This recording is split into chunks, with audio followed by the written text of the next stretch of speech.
Welcome to the Midnight Stories Club. Here, we don't chase sleep, we chase shadows. Each night, a tale is shared. Each tale darker than the last. Sit back. Light fades. The stories begin.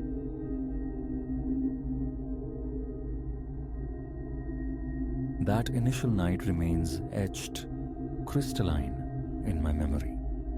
The first time my name, Elias, slithered down the unlit corridor. I was entombed in my office, a necropolis of spreadsheets under the sickly pulse of fluorescent tubes striving to muffle the building's arthritic groans. 9 o'clock, perhaps later. The hive had emptied hours prior. Solitude reigned, punctuated only by the electric hum and the plumbing's spectral percussion.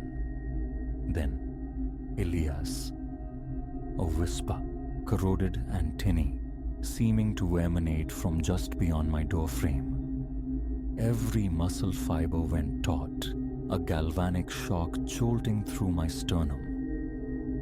Levering myself up, I navigated to the threshold. The hallway yawned, half swallowed by shadow where bulbs were extinguished for the night. Corners pooled with impenetrable black. I extended my head, listening into the void. Silence returned. Exhaustion, I reasoned. The screen's glare, the lateness. Retreating, I resettled. Minutes crawled by. It came again, amplified. Elias. The voice fractured like stressed metal. Back into the corridor I stepped. The sound originated from the far end, near the lift bank. My heart hammered against my ribs. A clammy film bloomed across my back. Slowly I advanced, gaze sweeping the linoleum, the plaster, the identical office doors. All familiar, yet alien under the fractured illumination. Reaching the terminus, I confronted an anomaly. A door where none should be. Left side, adjacent to the final office. Stark, utilitarian metal, devoid of plaque or designation, seemingly freshly installed yet timelessly out of place. A distinct chill radiated from it.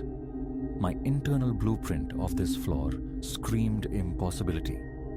I knew this space intimately, a quirk of my architectural fascination. Behind that wall lay nothing but the 7th-story drop to the street. Yet, here stood a portal. My stomach cinched. A desperate need to swallow made a throat parched and constricted. My fingers closed over the handle, anticipating resistance. It yielded with unnerving ease, hinges emitting a faint, complaining sigh.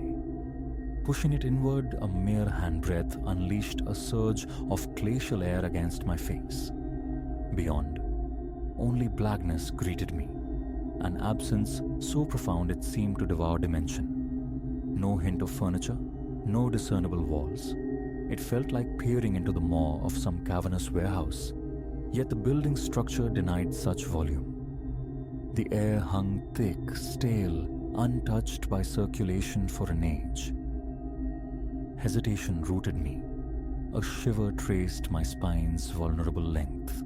Primal instinct shrieked retreat, urged me to slam it shut and flee into the night. Yet, a deeper, more insidious curiosity coiled within, pulling me forward. One tentative step across the threshold. The floor beneath felt unexpectedly solid. Concrete perhaps, but the darkness was near absolute. The corridor's weak light barely penetrating a few feet. The temperature plunged further.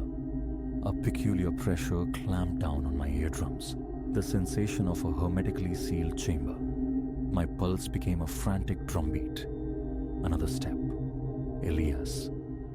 Directly behind me now, a breath without substance. My legs quivered, the urge to escape becoming overwhelming. I stumbled backward, hand still gripping the knob, until I stood once more in the relative safety of the hallway. I forced the door closed, turned, and bolted. back to my office, grabbing my belongings with trembling hands, locking the door I'd just fled, and escaping the building's oppressive silence as swiftly as my feet could carry me. Sleep that night was a tattered refuge, shredded by the memory of that voice, the phantom touch of frigid air. The following workday unfolded under a haze of preoccupation. Try as I might to focus, my thoughts kept drifting back to the impossible door. At midday, amidst the bustling normalcy of colleagues, I walked the length of the hall. The walls stood seamless, unremarkable, flat white paint meeting the dull grey skirting board. I stared, searching for seams, for any sign. Nothing. I resolved then to remain late again, a vigil to see if it would return. Excuses about deadlines met teasing jibes about my work ethic. I forced a hollow laugh, feeling the familiar knot of anxiety tighten as dusk bled into evening. By 7, the floor had thinned. By 8, only myself and the spectral movements of the cleaning crew remained. By 9, even they had vanished, and the timed lights began their selective euthanasia, plunging sections of the corridor into shadow. I sat in my illuminated office, a beacon in the encroaching gloom, ears straining against the profound quiet. Around 9:30, it returned. Elias. That same rusted wire rasp. My scalp prickled. Shoving my chair back, I rose and entered the hallway, now a chiaroscuro landscape that felt utterly alien. My gaze shot to the far end. It was there, the featureless metal slab. My heart gave a painful lurch. Perspiration slicked my palms. Each footfall seemed unnaturally loud as I approached. Reaching out, my fingers met the cold steel of the handle. A faint, almost imperceptible vibration thrummed through it, like a low, resonant hum. Illogical, yet undeniable. I opened it. The rush of cold, the engulfing darkness, identical to the night before. This time, however, preparedness was my shield. I produced a flashlight. Its beam sliced into the void, illuminating a narrow swathe of smooth, bare concrete floor. Stepping inside, I swept the light, searching for boundaries. The space felt vaster than the building's entire footprint. A few paces inward, the air grew perceptibly denser. My breathing became shallow, a tightness constricting my chest. A soft click echoed behind me. Startled, I spun around. The flashlight beam found the door's faint outline, now closed. A surge of panic. I lunged back, twisted the knob.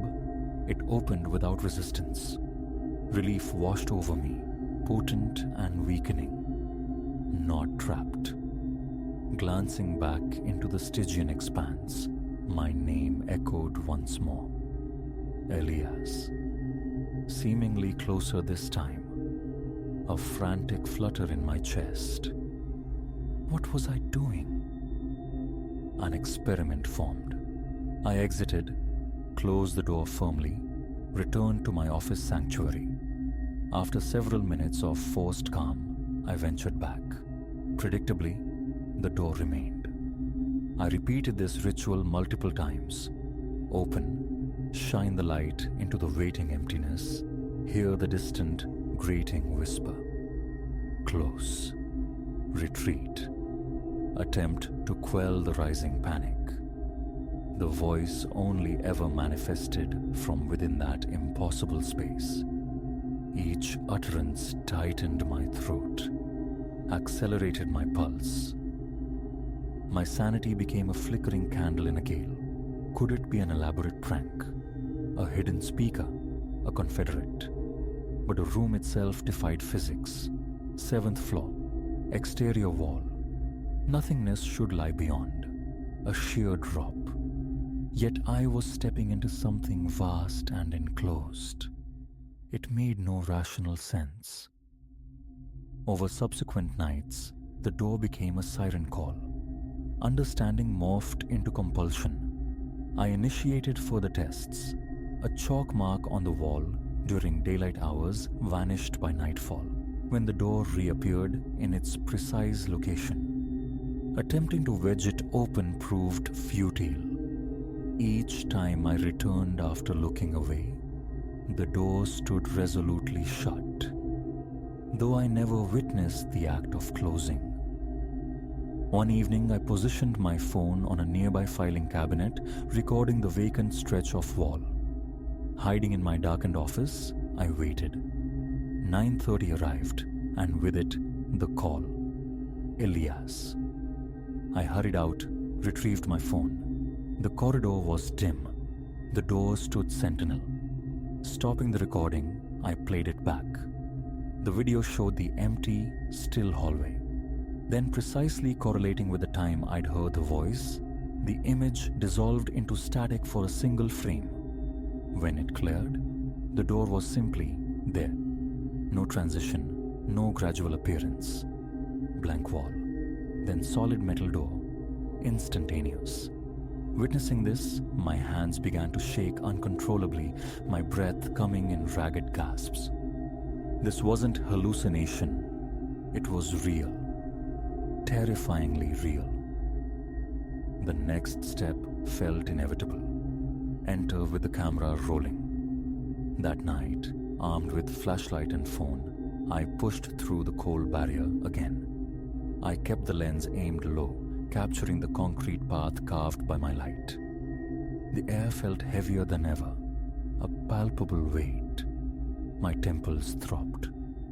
Elias, drawn out now, echoing from unfathomable depths ahead. I advanced, tracking the sound, flashlight beam probing the oppressive dark. Soft scraping noises reached me, the sound of something dragging across the concrete floor. My own breath plumed visibly in the flashlight's beam. It was near freezing. Numbness crept into my feet. My hands felt stiff around the flashlight's casing. 50 paces, perhaps more, I walked into nothingness, guided only by the narrow cone of light. The sensation of pressure intensified, weighing down on my shoulders. Abruptly, nerve failed. My stomach churned, muscles screaming for retreat. I spun around. For a heart-stopping second, emptiness, no door. Then, relief, a minuscule crack of light, impossibly distant. I hurried towards it. As I neared, the distinct slam of the door echoed in the vastness. But I reached it, wrenched the knob. It opened. I stumbled back into the hallway, gasping, drenched in cold sweat. Reviewing the footage later yielded little. A shaky perspective of the concrete floor. The microphone had captured the scraping. A faint sibilance like wind, but offered no source. The space appeared utterly vacant. The recorded voice bore little resemblance to what I'd heard directly. It was thin, distorted, barely discernible against the background hiss. No figure, no movement, only darkness. Sleep became a forgotten luxury. Appetite withered. Anxiety became my daytime shadow, the hours ticking down towards the inevitable nocturnal encounter. Part of me screamed to seize this madness. Another, stronger part, an obsessive itch beneath the skin, needed to know. Subtle changes began to permeate the mundane. The corridor near that specific spot felt colder, even during the bustling day. I asked a colleague, feigning curiosity about a draft. A shrug, a negative. Touching the wall where the door manifested confirmed it. The plaster felt unnaturally chilled, like the skin of a morgue drawer. My journal chronicled its appearances, reliably between 9 and 10 p.m. It remained until I departed the building, presumably vanishing shortly after. An attempt to outwait it, hidden in a supply closet across the hall, ended in failure around 11. Exhaustion and raw fear drove me out. The door was still there. I lacked the fortitude to remain longer. I fled. One night, resolve hardened. Enough. I wouldn't open it. I forced myself to work, praying the voice would remain silent. 9:15. Elias. That metallic scratch. My knuckles whitened, gripping the desk edge. Ignore it. Again. Louder. Elias. I could feel my pulse hammering in my throat. Sweat beaded on my forehead. Eyes squeezed shut, focusing on the HVAC's drone. Then, a distinct shift. The voice felt closer, intimate. A breath of icy air brushed the back of my neck. Every hair on my arms prickled erect. Silence fell. A long moment passed. Then, insidious curiosity bloomed. It had never sounded so near before, almost as if just outside my office door. I rose, legs unsteady. Stepping out, I found the corridor plunged into its usual nocturnal gloom, and the door. It was there, but this time, slightly ajar. A sliver of profound cold seeped out. I moved forward, hesitated, then crept closer. The hinges groaned as I pushed it open wider. I'd forgotten my flashlight. The ambient hallway light offered scant illumination, revealing mere feet of the interior void. A wave of visceral dread washed through me, my body screaming warnings. Elias. Different now. Layered. Two voices, perhaps more, intertwined in that single utterance. Adrenaline surged, hot and sharp. My hands trembled violently, breath hitched, shallow and rapid. The air within felt impossibly heavy, suffocating. I took one step back, then another, pulled the door shut, turned, walked directly to the elevators, not looking back. I haven't opened that door since, yet it persists. Every night I linger past 9, it materializes. Sometimes I catch its reflection, a stark rectangle interrupting the polished floor sheen, glimpsed from my office window. Sometimes the voice still calls, a faint rasp scratching at the periphery of my hearing, almost lost in the building's ambient size. Sometimes that phantom chill touches my shoulder, and I spin, heart leaping, to find only empty air. My departure time is now sacrosanct. Before 9, always. My manager grumbles about diminished commitment, but the alternative is unthinkable. Avoiding that section of the corridor after dark has become instinct. I've confided in a select few. Disbelief is the universal response. Misremembered location, an oddly placed utility closet, rationalizations that crumble against the weight of my experience. The phenomenon seems tethered to me, manifesting only in my presence. The thought offers no comfort. Documenting this feels necessary, a frail anchor against the encroaching irrationality. Something resides in that building, an entity absent from any blueprint, unrecorded in any ledger. It knows my name. It waits behind its impossible threshold. It breathes cold into the void. Its motives remain shrouded.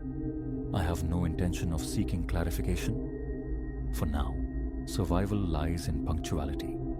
Logging off early, gathering my keys, pretending the hallway is just a hallway. Riding the elevator down, nodding to the night guard, stepping onto the street. Only then does the tension in my shoulders begin to ease. The city air feeling blessedly warm against my skin. It haunts my sleep, that stark metal door, eternally slightly ajar, framing impenetrable darkness.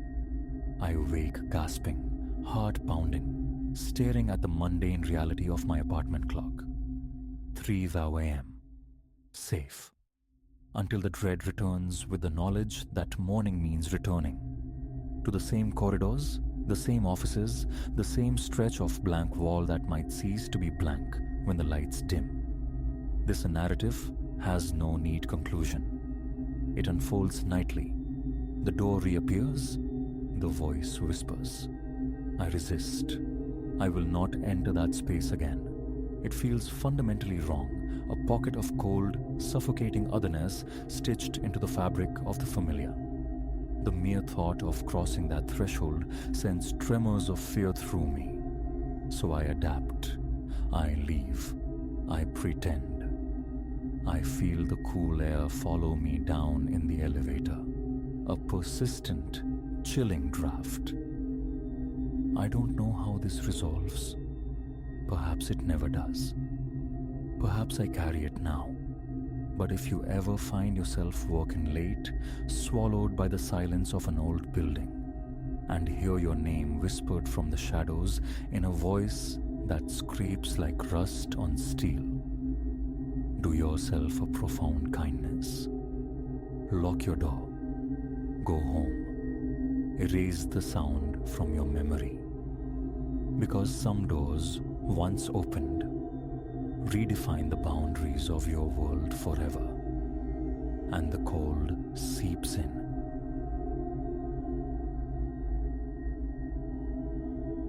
"12 solemn strokes from the hall clock, a mahogany sentinel, fractured the midnight stillness, each tone resonating through the hollow bones of the house. Elara surfaced gasping, torn from the drowning depths of a dream she couldn't grasp. Dislocation fogged her senses before memory returned. The Ashworth's labyrinthine Victorian, this house-sitting venture, a supposedly placid means to bolster meager funds. 3 days ensconced within its antique embrace, and the house remained an enigma, whispering secrets in the language of settling timbers and sighing drafts. The wind, a mournful caller at the eaves, seemed less natural phenomenon than plaintive voice. Peripheral flickers danced just beyond focus. Phantom footfalls ghosted the vacant upper landing. Sensations Elara dismissed as fatigue. Yet the unease clung like damp velvet. Dispelling sleep's residue like cobwebs, Elara swung her legs onto the unforgiving chill of the bare floorboards. The guest room yielded to the ensuite's tiled coolness. Water, sharp and cold against her skin, momentarily banished the dream's lingering phantoms. As her hand reached for linen, it came. A muted concussion from below, arresting her movement. Silence stretched taut, amplifying the frantic pulse in her ears. Then again, a heavier impact, the distinct complaint of something solid yielding to force. Is someone there? The question emerged thin, a fragile thread swallowed by the house's cavernous silence. She was meant to be the sole occupant, the temporary custodian of this echoing space. She slipped from the relative safety of the bathroom, eyes probing the familiar room now warped by moonlight into a landscape of stark contrasts and abyssal shadows. The third thud resonated upwards, louder, definitive, locating the disturbance below. Her heart hammered a frantic rhythm against her ribs. Police? The thought surfaced only to founder on the shoals of uncertainty. What report? A creak in an old structure? Instead, a pull, insidious and compelling, drew her towards the bedroom door. The corridor beyond was an absolute void, darkness so profound it felt tactile. Her phone screen flared, a meager beacon carving a trembling path through the ink. She moved towards the grand staircase, the grandfather clock measuring her trepidation with relentless ticks. Each step downwards was a betrayal, the ancient treads groaning under her weight, broadcasting her presence into the waiting stillness below. The vast foyer opened before her, phone light painting fleeting impressions of archways. Left, the drawing room. Right, the dining hall. Ahead, the shadowed passage to the kitchens. The source of the disruption remained elusive. A susurrus, less sound than a disturbance of air, breathed from the drawing room to her left. Resolve hardening, Ilara edged towards the archway, her free hand tracing the cool plaster, searching. Fingers found the switch. A flick, and brutal light flooded the space, momentarily blinding her. She recoiled, blinking against the glare, spots dancing in her vision. When the world swam back into focus, a choked gasp escaped her. Pandemonium reigned.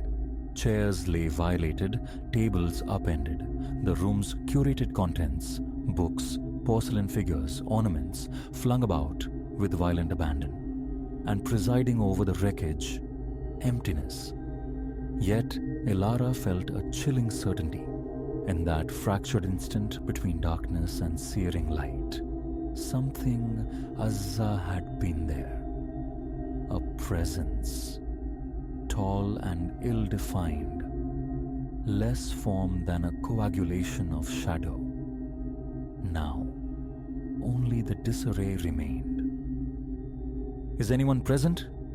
Ilara's voice, thin and frayed, vanished into the profound hush. Not even the clock's steady beat penetrated this chamber. The silence felt absolute, a heavy shroud. Tentatively, she ventured further. A sharp sting underfoot, a reflexive hiss of pain. Shards of glass glittered on the Persian rug, remnants of a fractured picture frame. Beneath the jagged edges lay the captured smiles of the Ashworth family. Patriarch, matriarch, two adolescents beaming obliviously. But as Ilara stared, the image seemed to liquefy, the smiles twisting into silent, agonized O's, the eyes deepening into vacant pits. She snatched her foot back with a cry, the frame skittering away. When her gaze returned, trembling, the photograph was inert, the Ashworth's cheerful artifice restored. Was this waking reality or some lingering nightmare fragment? A sudden, glacial exhalation ghosted across the nape of her neck, prickling her skin. She spun, heart leaping, only to confront the empty archway and the unlit hall stretching beyond. This ceases to be amusing. The words were meant to be sharp, defiant, but fear frayed their edges. "Whoever you are, reveal yourself." The house answered. A low, ululating sound unfurled through the rooms, sourceless yet omnipresent. It wasn't merely sound, but distilled despair, a resonance of ancient sorrow that vibrated deep in Ilara's bones. Instinctively recoiling, her heels snagged on a toppled lampstand. Balance deserted her. She crashed backward, the impact jarring the air from her lungs. For a moment, she lay stunned, fighting for breath on the debris-strewn floor. Dragging air back into her starved lungs, Ilara pushed herself onto her elbows and froze. Across the room, near the far wall, it stood. The shadow thing glimpsed earlier, now starkly present. It possessed no true definition, its outline wavering, indistinct, yet undeniably humanoid. A silhouette sketched from deeper darkness. Head, shoulders, arms hanging slack. Ilara scrambled backward on palms and knees, a scream trapped in her throat. The entity remained motionless, save for a subtle, constant sway, like kelp in an unseen current. "What are you?" The question was a ragged whisper. Slowly, deliberately, the shadowed head pivoted towards her. No features resolved within the gloom. Yet she felt the weight of its regard. A chilling tableau held them captive. Elara, paralyzed by terror. The figure, emanating an aura not of menace, but of profound, ancient melancholy. A longing so palpable it ached in the air. Then, abruptly, it wasn't there. Not faded, not retreated, but simply extinguished, vanished utterly from existence. Time lost meaning as Elara remained huddled on the floor, breath stuttering, gaze sweeping the violated room. Nothing stirred. Only the wreckage and a silence thick with implication. Eventually, trembling limbs obeyed the imperative to rise, to flee. Call the Ashworths, the authorities, an exorcist. The absurdity warred with sheer terror. As she turned towards the escape offered by the archway, peripheral motion snagged her attention. A leather-bound volume, ejected from a nearby shelf, lay splayed open. Even as she watched, its pages began to flutter, then rifle, accelerating into a frantic cascade as if seized by a gale. Yet the air in the room hung heavy, utterly still. Compelled by a dread fascination that overrode instinct, Elara drifted closer. The spectral wind ceased as suddenly as it began, the pages settling, arrested on a single spread. She leaned down, deciphering the text in the stark overhead light. A local chronicle. And there, stuck against the aged paper, circled in a brownish-red pigment that looked chillingly organic, was an entry concerning this very house, designated the Henderson Place in the text. Constructed 1887 by Thomas Henderson, the residence has long been subject to rumors of spectral occupants. Local lore recounts a devastating fire in 1902, which tragically consumed Henderson's wife and 2 small children. Henderson himself vanished soon after, his fate unknown. Some whisper he succumbed to grief. Others maintain his shade still traverses the corridors, eternally seeking his lost beloveds. Ice traced a path down Elara's spine. The words resonated with the spectral sadness she'd felt moments before. A faint rustle behind her. She spun. Framed in the archway, where the lone figure had vanished, now stood 4. Shapes wrought from the same tenebrous substance. One tall, unmistakably the patriarch from the book's description, flanked by a slighter adult form and 2 diminutive figures, wife and children, etched in shadow. Motionless, voiceless, they regarded her, their unseen gaze emanating a palpable weight, the crushing gravity of a century's solitude and unassuaged grief. "I'm sorry." The words tore from Elara's throat, raw, with unplanned empathy. "I didn't realize." A collective inclination of the shadowed heads, a gesture ambiguous yet profound. Acceptance? Absolution? Then slowly, like smoke dispersing on a breeze, their forms attenuated, grew translucent, dissolving into the ambient dimness until only the empty space remained. From the hall, the mahogany sentinel struck a single, resonant chime. 1 o'clock. An hour had elapsed since midnight's toll. Impossible. An eternity seemed to have unfolded in the ravaged drawing room. Her knees buckled, depositing her onto the floor once more. The house exhaled a profound quiet, but the quality had shifted. The oppressive weight was gone, replaced by a calm resonance, as if a long-held breath had finally been released. She sat amidst the chaos, the spectral encounter replaying, the historical text echoing, until the first fragile hints of dawn painted the tall windows grey. Stiffness seized her limbs as she finally moved. Logic screamed, "Leave. Call the Ashworths, fabricate a story, anything. Report a haunting. Confess to perceived insanity and vandalism." Neither path held appeal, yet something deeper, an intuition born of the night's strange communion, held her fast. These presences the Hendersons trapped in the loop of sorrow. They weren't hostile. They were echoes, adrift, yearning. Gazing at the overturned settee, the scattered lives frozen in print and porcelain, a resolve solidified within her. She would remain. She would restore order to this room, delve deeper into the story etched into the house's very walls. Perhaps, improbably, she could offer some solace, facilitate the peace they had sought for over 100 years. As Elara reached out, her hand closing around the cool wood of an upended chair, a gentle warmth enveloped her, intangible yet distinct, like a silent benediction. And in that moment, she understood. The house, with its shadowed history and lingering grief, had laid a claim on her, and she, inexplicably, felt compelled to answer.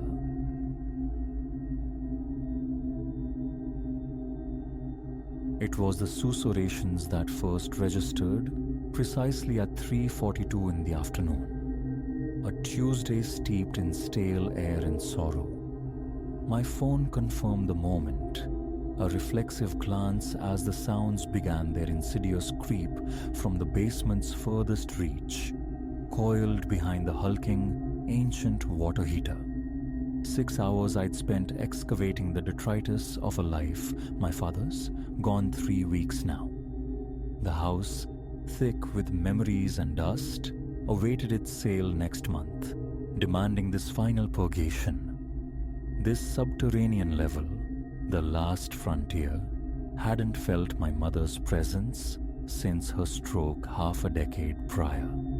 And my father, he was a curator of everything, discarding nothing. Faint initially, mere phantoms of sound, perhaps the groan of geriatric plumbing, but then fragments of speech surfaced.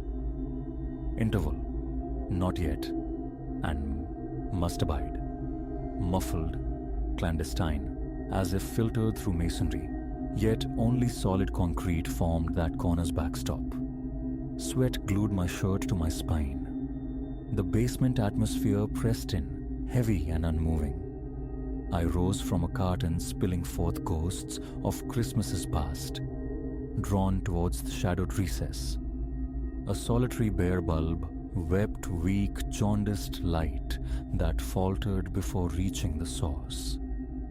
Closer, the whispers amplified, coalescing into discernible phrases. Approaching and nearly prepared. My fingers, trembling slightly, found the cool porcelain of the secondary light switch near the heater. Its loud clack ricocheted off the unyielding walls. A second bulb flared, sputtering violently before bathing the corner in a stark, unforgiving glare.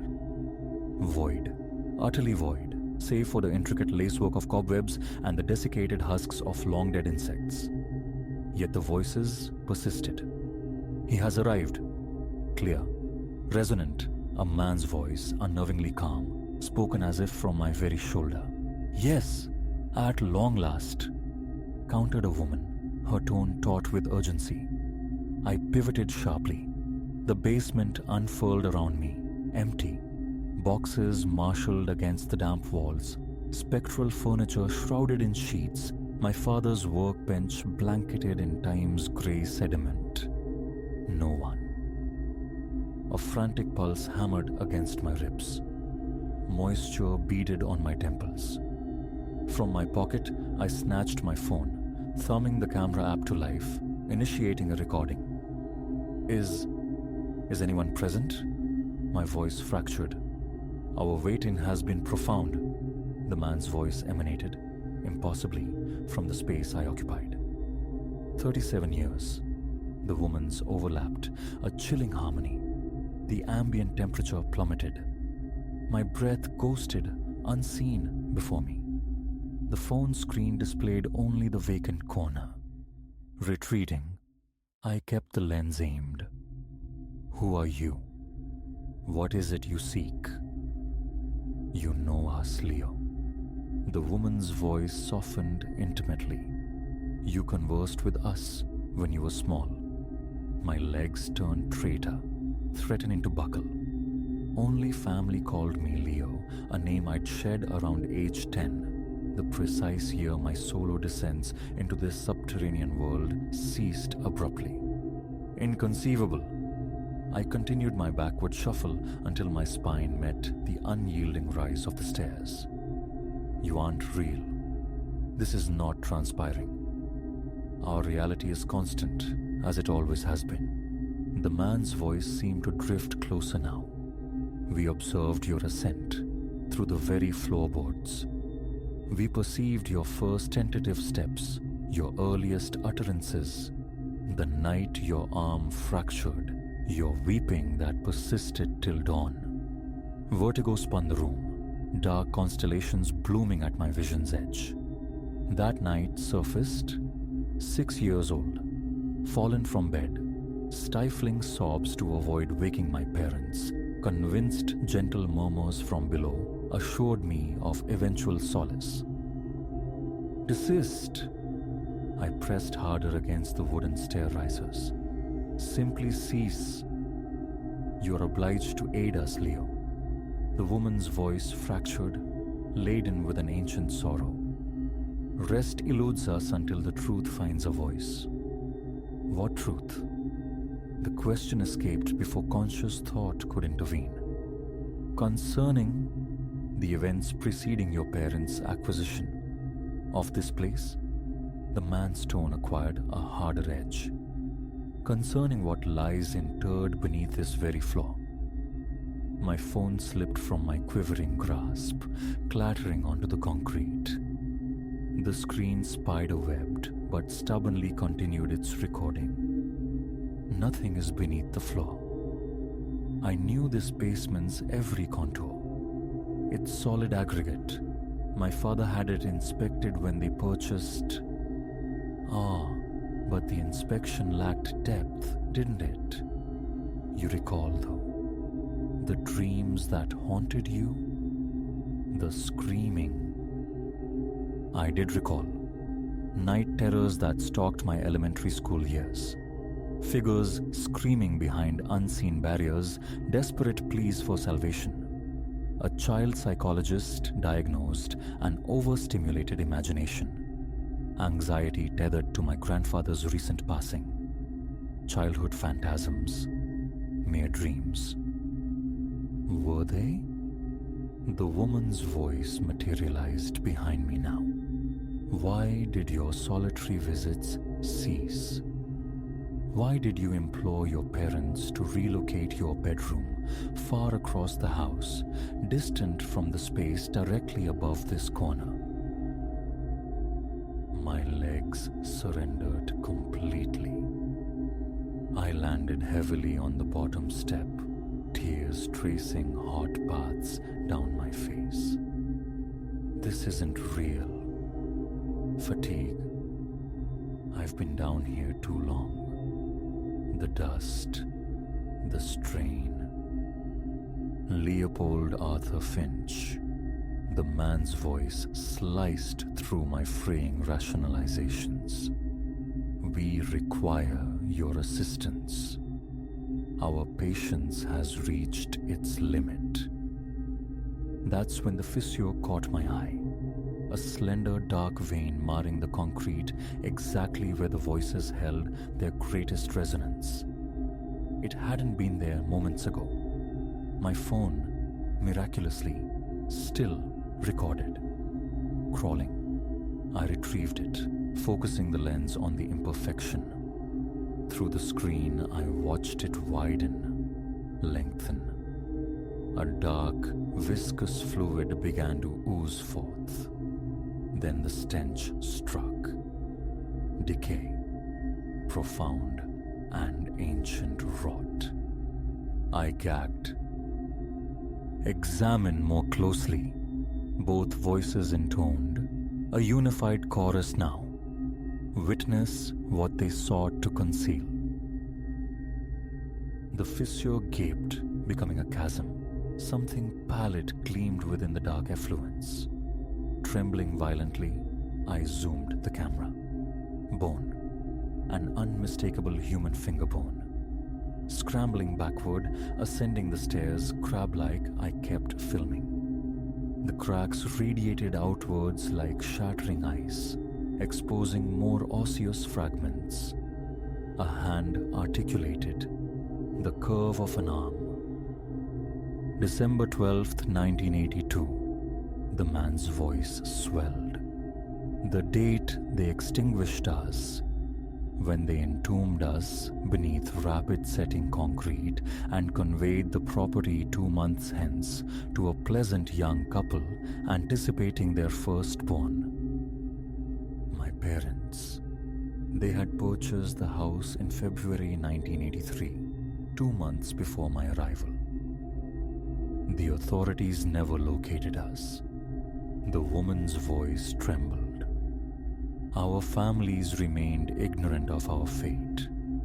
We have lingered here, observing, awaiting one who might listen, one capable of perceiving us. The crack reached the foundation wall. More remains emerged, a cage of ribs, the hollow sockets of a skull. Why me? The words were barely a breath. Children perceive what adults elect to disregard. You sensed our presence. You attempted to convey it, but they conditioned you to forget, persuaded you of its unreality. The voices gathered strength, but you are here now. You possess the evidence. My phone displayed it all. The burgeoning chasm, the skeletal remains, the dark stains blooming across the concrete canvas. 2 additional souls lie beneath this floor. The man's voice turned strangely gentle. Concealed by men, convinced of perpetual impunity. But you located us, Leo, just as destiny intended. I remained on those steps for untold hours, the phone faithfully documenting the gruesome tableau. When its battery finally surrendered, I used the landline upstairs to contact the authorities. They initially dismissed it as a morbid prank until the video played, until the forensic team commenced the brutal work of fragmenting the concrete. 4 skeletons they unearthed in total, 2 male, 2 female. Missing persons reports dating back to 1982. The house's previous owner, a contractor, had vanished that same year, absconding internationally with his business associate. Cold trails all until that Tuesday afternoon. Sometimes I still register the voices, though they are muted now, imbued with a certain peace. Late at night, occasionally, I fancy I hear a whispered "thank you" drifting through the floorboards of my apartment, miles removed from that violated basement. The house eventually sold, significantly below its market value, after the story saturated the news cycle. The new proprietors filled the basement entirely, sealing it off from the world. But the video, I retained it, though I have never revisited its contents. Certain truths demand remembrance, even when years are spent striving for oblivion. Every December 12th, I place flowers upon 4 plots in Pine Grove Cemetery. The headstones bear recent engravings, yet the dates etched upon them reach back 37 years. My visits are brief, just long enough to murmur, "You are welcome," into the quiescent air. They have not spoken directly since the discovery. That, I believe, was the crux of their long vigil. Simply to be heard, for someone to excavate deeply enough to unearth the truth they had screamed into the suffocating silence for nearly 4 decades. I chronicle this now because the knowledge demands broader witness. Not merely the bodies or the resultant investigation, those details found their way into print, but the voices. The stark reality that sometimes the departed find no repose until they are acknowledged, until someone attends to the whispers emanating from shadowed corners and finds the fortitude to illuminate what lies hidden. My phone met its end that day, yet the recording persisted, saved to the digital ether. I have never disseminated it publicly, never permitted another soul to hear those spectral voices narrating their own demise. Some truths are not meant for universal consumption, yet they remain truths nonetheless. The new owners razed the house last month, erecting something starkly modern in its stead. Yesterday, however, compelled by an unseen current, I drove past. The basement may be obliterated, yet I swear from that precise quadrant of the property, I could still perceive whispers, not lamentations or screams any longer, but quiet discourse, like old acquaintances reuniting after protracted separation. I didn't halt, didn't exit the vehicle, merely decelerated, offered a slow nod. Certain narratives conclude when the truth surfaces. Certain voices finally achieve silence when their message resonates, but their absence now does not negate their prior existence, whispering in the gloom, awaiting an attentive ear. The police declared the case resolved last week. Both suspects were located in Argentina. Extradition proceedings are imminent. 4 families possess answers, finally, concerning their vanished loved ones. 4 sets of remains repose beneath named markers, and 1 fractured concrete floor relinquished its grim secrets, prompted by voices that refused the indignity of eternal burial. I avoid basements now. There is no necessity. My own home rests upon a solid slab. Yet sometimes, in profound quietude, I press my ear to the earth and listen. Not for those specific voices, their narrative is complete, but as a reminder that truth possesses an inexorable buoyancy, regardless of the depths to which one attempts to submerge it. The child psychologist erred. It was never mere dreams, nor an overactive imagination. Occasionally, children hear what adults cannot because they have yet to master the art of ignoring the impossible, have yet to learn the lexicon of explaining away the inexplicable. Perhaps that is why they selected me, why they waited all those years until my return, mature enough to act, yet still retaining a vestige of the child who believed in voices from empty corners. The forensic analysis indicated the concrete was poured sequentially. 4 distinct layers, one correlating to each victim. They perished days apart, not simultaneously, each entombed beneath fresh aggregate before the next life was stolen. Methodical, the investigators termed it, premeditated, demanding time and patience. Time and patience, akin to the voices abiding in that corner, murmuring their story ceaselessly until, at last, someone truly heard. Tomorrow, I divest myself of this phone, acquire a replacement, but the video remains, archived securely, inaccessible. Some evidence resists destruction, even when the file is stamped closed.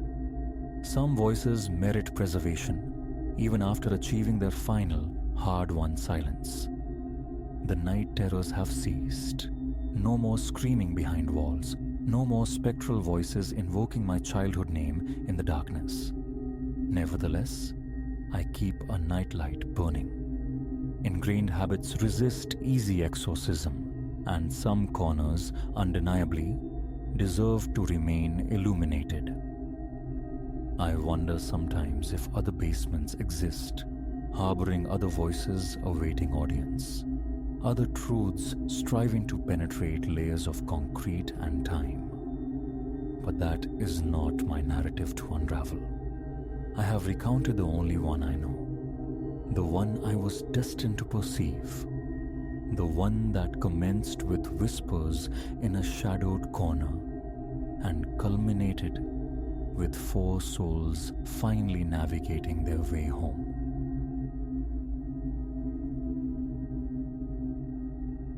Economy drew me to this apartment, certainly, but so did its perch above a small patisserie, a position promising the scent of warm bread, a fragrance redolent of languid mornings, drifting through my kitchen casement. Nestled in a central locale, the building itself projected an aura of profound quietude. For the initial handful of days, perfection seemed attainable. The patisserie, punctual as a tide, shuttered its doors at precisely 10 each evening, whereupon the entire thoroughfare surrendered to silence. No rumble of traffic, no boisterous neighbors, no grating rattle of late-night deliveries. A hidden pocket of urban tranquility, I mused, unearthed just for me. My first night, cocooned in bed, a resonance reached me, faint, almost subliminal. My bedroom adjoins the short corridor accessing the living space, and through this passage the sound traveled. A delicate, almost apologetic chime, metal perhaps kissing porcelain, the ghost of a fork touching a plate. It was so attenuated, so distant, I nearly dismissed it as the building's settling sighs or the city's distant hum. A fleeting auditory anomaly, nothing more. The following day unfolded in the mundane rhythm of settling in. Boxes disgorged their contents, the sofa found its anchor, the television flickered to life. Normality asserted itself. Below, the patisserie breathed its yeasty warmth upwards throughout the morning. Descending later, I procured a crusty loaf and coffee, exchanging pleasantries with the proprietor, a Mr. Alistair Finch, whose amiable smile seemed genuine as he welcomed his new upstairs tenant. That night, post 10, the patisserie lights winked out. I watched Mr. Finch secure the lock. By midnight, the building slept. Then, around the second hour past midnight, while fetching water in the kitchen, the sound returned. Sharper this time, more defined. It emanated from below, or perhaps radiated from the very walls around me. The distinct clatter of utensils, the scrape of ceramic. My shared wall with the adjacent flat remained mute. My neighbors were early sleepers, their habits known, the partition thick. This sound possessed an unnerving specificity. It moved slowly, deliberately. The tine of a fork, a pregnant pause, the faint rasp of a knife, a measured cadence, like someone partaking in a solitary, unhurried meal. The sequence persisted for several minutes. I stood rooted by the counter, listening, a tremor running down my forearms, the fine hairs at my nape stirring as if touched by an unseen draft. Something felt profoundly dissonant. No soul should occupy the patisserie kitchen at this hour.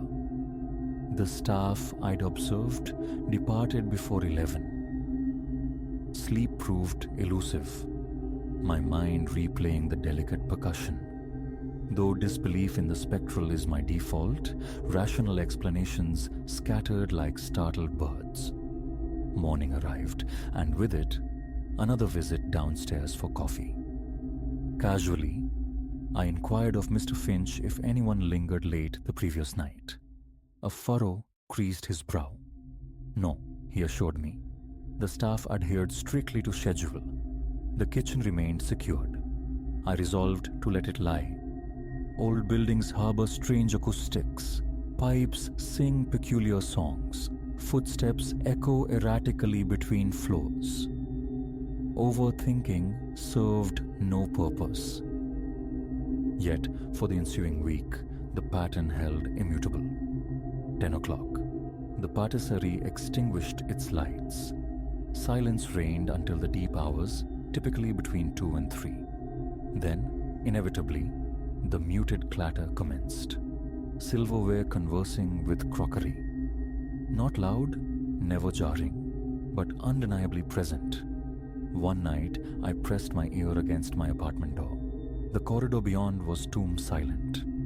I migrated to the living room window, overlooking the patisserie's flat roof. Emptiness. Padding sock-footed across my floorboards, I strained to pinpoint the origin. A sonic triangulation proving impossible. The sound seemed simultaneously everywhere and nowhere. With each recurrence, my pulse hammered against my ribs, a frantic drumbeat in the stillness, and an icy knot tightened low in my belly. The visceral recognition that something was fundamentally awry. Driven by a disquiet bordering on compulsion, I descended one night near 2:30. Keys clutched, shoes hastily donned, I moved into the dimly lit hallway, my own respiration echoing unnaturally loud. Each stair creaked underfoot as I crept downwards, legs betraying a slight tremor. At the landing, I peered through the patisserie door's small glass panel. Utter darkness lay within. No hum of machinery, no residual oven glow, no flicker of movement. The comforting aroma of baked goods had long dissipated, replaced by the cool, sterile scent of night. Releasing a slow breath, I tested the door. Locked fast. For a minute, I simply stood, listening. Nothing. But as I pivoted to retreat upstairs, the faintest clink, fork to plate, materialized, seeming to emanate from the patisserie's deepest recesses. Scarcely audible, yet enough to freeze me mid-step. My chest constricted. My fingers, gripping the banister, trembled. Turning back, I pressed my ear to the cold glass. Silence again, save for the frantic thumping in my ears. Defeated, I ascended back to my rooms. The next morning, I recounted the nocturnal disturbances to Mr. Finch more insistently. Could I have been dreaming? Perhaps the neighbors? No, I countered. The sound was distinct, real. He shook his head, reiterating the impossibility, adding that the premises were protected by a nightly armed security system. His polite dismissal, bordering on pity, silenced further inquiry. I recoiled from appearing unhinged. Night after night, the ritual persisted. The sound, lasting 5, perhaps 10 minutes. I would lie rigid in bed, muscles taut beneath the blankets, awaiting the inevitable. Earplugs offered scant defense. The clink-clink permeated the silence, an auditory phantom. One evening, seeking distraction, I left the television murmuring, yet beneath the dialogue, the insidious tapping persisted. My jaw ached from unconscious clenching. Headaches became morning companions. Resolution hardened within me.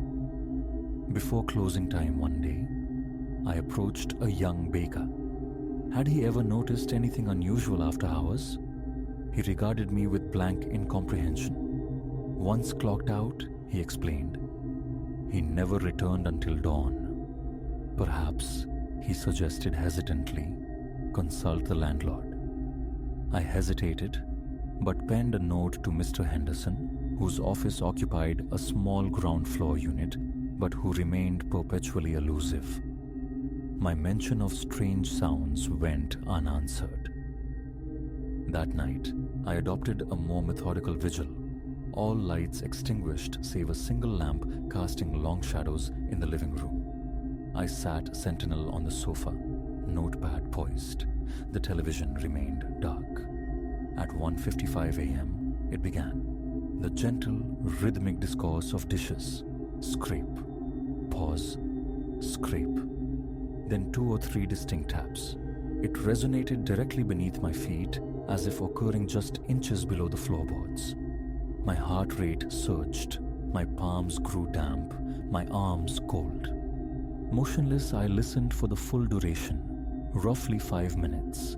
The cadence mimicked, with chilling precision, someone consuming a late repast in extreme slow motion. Once or twice I fancied I caught the phantom impression of a swallow, a soft exhalation, unverifiable.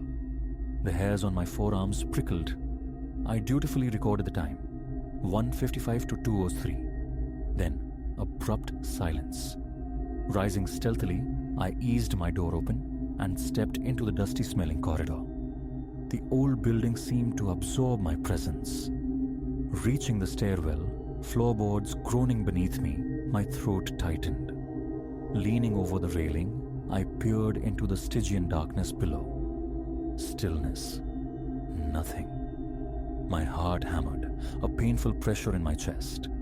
As I turned back towards my apartment, the clattering resumed, brief, sharp, now seemingly originating from the direction of my own flat. I froze, an icy tendril tracing my spine. It lasted mere seconds, then ceased. Weak-kneed, I retreated inside, locking the door, sinking onto the sofa, staring blankly at the floor. Daylight brought attempts at rationalization, peculiar plumbing acoustics, but I knew the gurgle and groan of pipes. This possessed the clear timbre of cutlery, the specific resonance of ceramic. Loneliness gnawed. New to the city, I lacked confidence to summon for a bizarre nocturnal stakeout, the very idea tinged with absurdity. Sleep became fragmented, mornings marked by grogginess and a curious lack of appetite. My nerves frayed thin. Each approaching midnight filled me with a tense, visceral dread. White noise machines hummed futilely. The subtle clink sliced through. One night, near 3, frustration boiling over, I pulled on sweats, armed myself with the flashlight, and ventured downstairs once more. Perhaps a glimpse of movement, a sliver of light. The door remained steadfastly locked. My flashlight beam swept the interior. Empty racks, wiped-down tables, every pan stored. Stillness absolute. And yet, phantom-like in my own ears, I perceived the faintest echo of that insistent tap, fork on porcelain. Chest tight, breath catching, I fled back upstairs, heartbeat pounding, forehead slick with perspiration. Queries directed at neighbors yielded nothing. Silas, across the hall, claimed impenetrable slumber post-10, citing the thick walls. Mrs. Gable, residing above, took umbrage at the suggestion of late-night dining, asserting she hadn't left her bed after 8 in years. Suspicion invariably circled back to the patisserie, despite the adamant denials of Mr. Finch and his staff. Weeks bled into a month. The nocturnal routine ossified. 2 a.m., sometimes 3. Always a few minutes. Always the same deliberate, measured pattern. I tried indifference. I tried headphones blasting music. The tension remained, a coiled serpent in my gut. My body learned to anticipate the sound, tensing involuntarily as the witching hour approached. My hands developed a slight tremor while washing dishes. The clock face became a source of low-grade panic after midnight. The sensation of being observed or privy to something illicit and hidden burrowed under my skin. One evening, seeking external validation, I detained Leo, a co-worker, after our shift ended. Over pizza in my living room, I confessed the nightly occurrences. Skepticism etched his features. As he prepared to depart around 1:45 a.m., I persuaded him to linger. "Just listen," I urged. We sat in charged silence.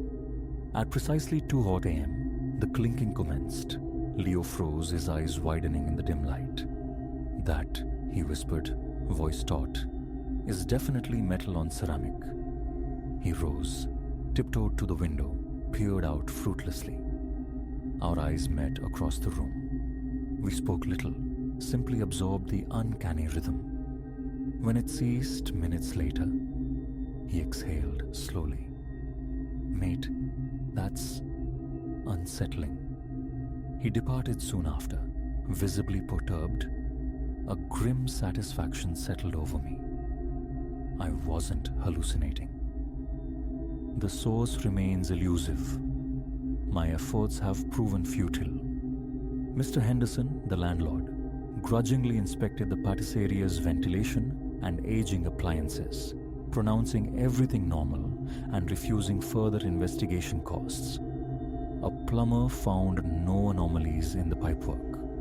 Mr. Finch and his employees maintain their innocence, baffled and perhaps a little wary of their troubled tenant. Sometimes, when the sound begins, my throat constricts, my scalp tingles. An image forms unbidden. Someone seated at a table in the pitch-black bakery below, calmly consuming a meal in the dead of night. The thought makes my skin crawl. My late-night excursions ceased. The fear became too potent. Early bedtimes proved useless. The clatter invariably roused me. Late nights offered no escape. Exhaustion was no match for the sound's intrusion.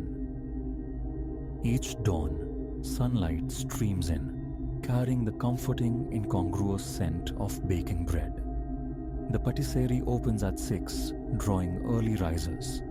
By then, I exist in a liminal state between wakefulness and sleep, the nocturnal tension receding, but never fully dissipating. A residue lingering in my chest. A suspicion festers. Perhaps this building harbors more secrets than just its nocturnal diner. Moving out remains a distant intention, tethered as I am by circumstance. For now, I endure, trapped in this inexplicable late-night ritual. That is the extent of it. The noises persist, intimate and specific. Cutlery, plates, no culprit revealed, no explanation offered by neighbors or proprietor. Mr. Henderson remains indifferent. Mr. Finch points to locks and alarms. Yet, night upon night, the unmistakable clinking returns. An acoustic anomaly, or something else entirely. I only know the weariness of it, the dread anticipation as I lie waiting for that metallic tap to echo through my floorboards. It always comes back. Sometimes it feels as though the building itself steals downstairs in the darkness for a clandestine meal. I despise the notion, yet cannot banish it. All that remains is to exist alongside it. I dread the nights, yet I navigate the days. I work, return home, and listen. The sound, it seems, is now a permanent resident, and I am merely its unwilling audience.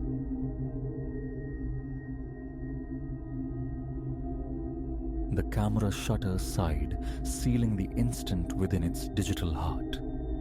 I drew the viewfinder away, eyes narrowing at the luminous screen.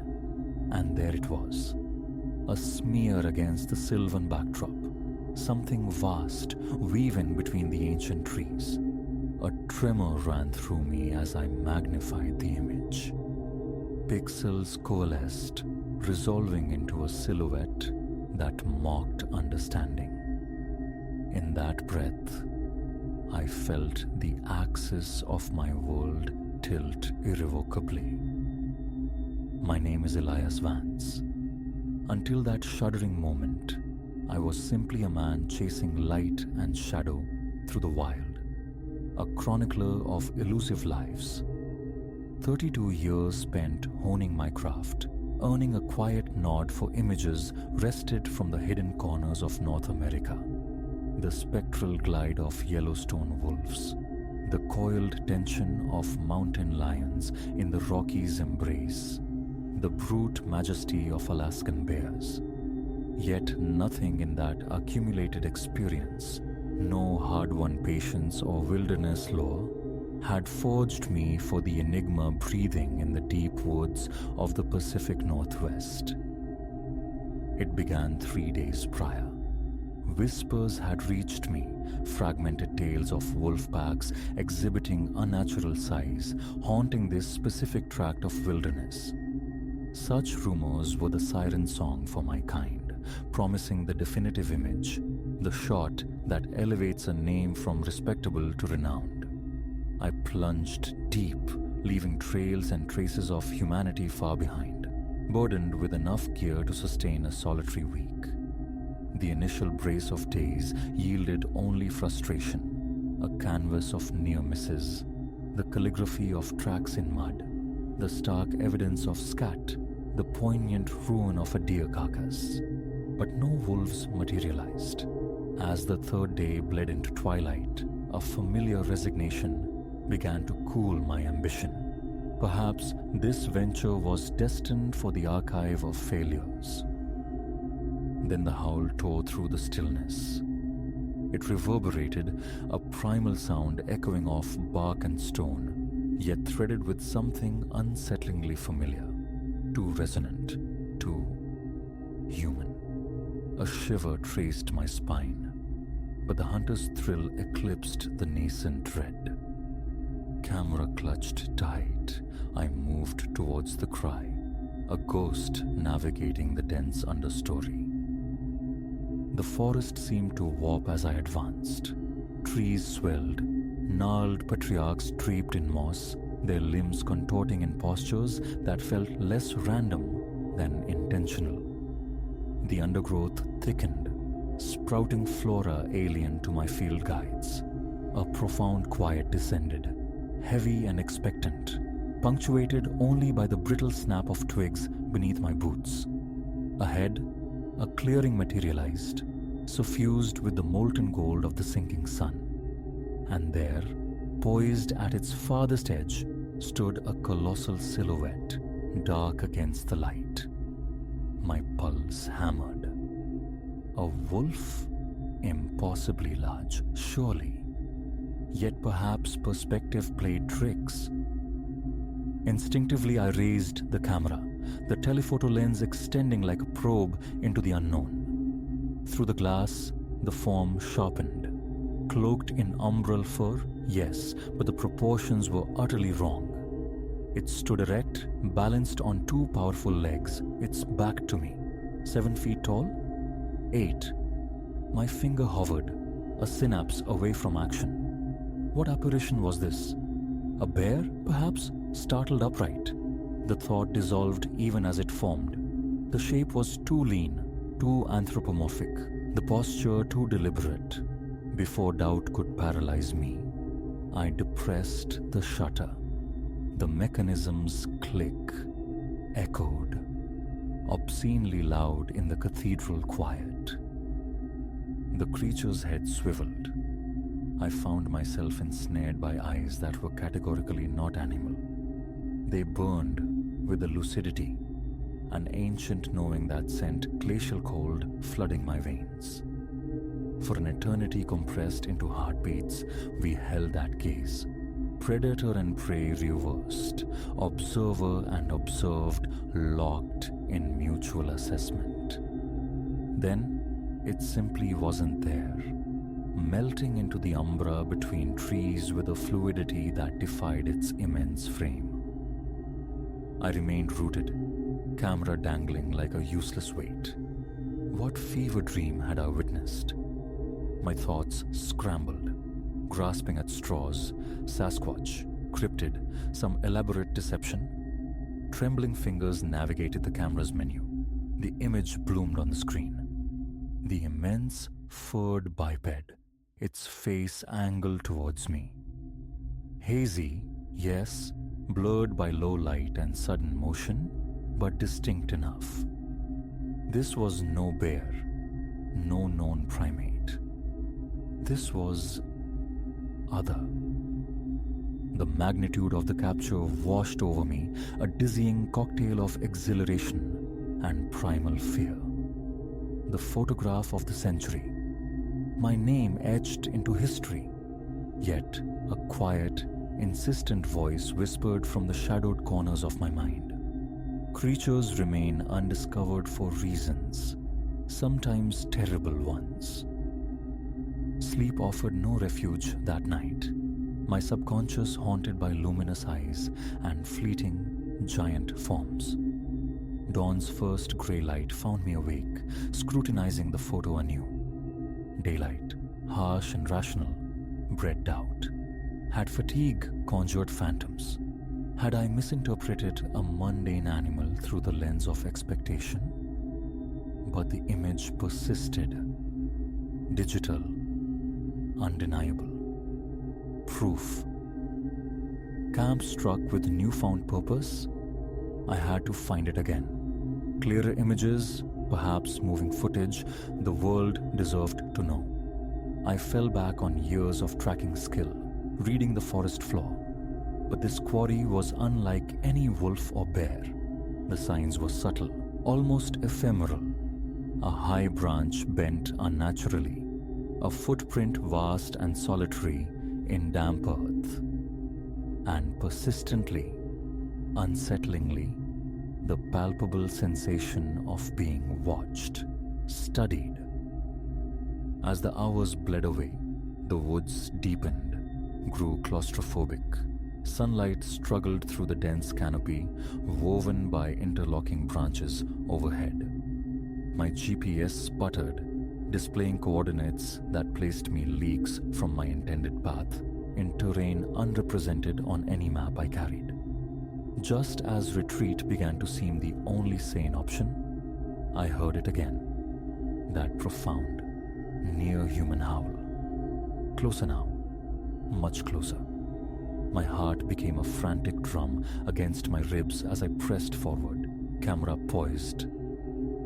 I forced my way through a wall of dripping ferns and stumbled into another clearing. This one felt different, ancient. Monolithic stones, weathered and immense, stood sentinel in a rough circle. Their surfaces writhed with intricate, swirling carvings that seemed to shimmer and shift at the edge of vision. And there, occupying the circle's heart, stood the creature. In the unambiguous light of day, its form was staggering, like a figure torn from forgotten myths, part man, part beast, swathed in thick, dark pelage. The face, disturbingly humanoid, despite the heavy brow and formidable teeth, regarded me.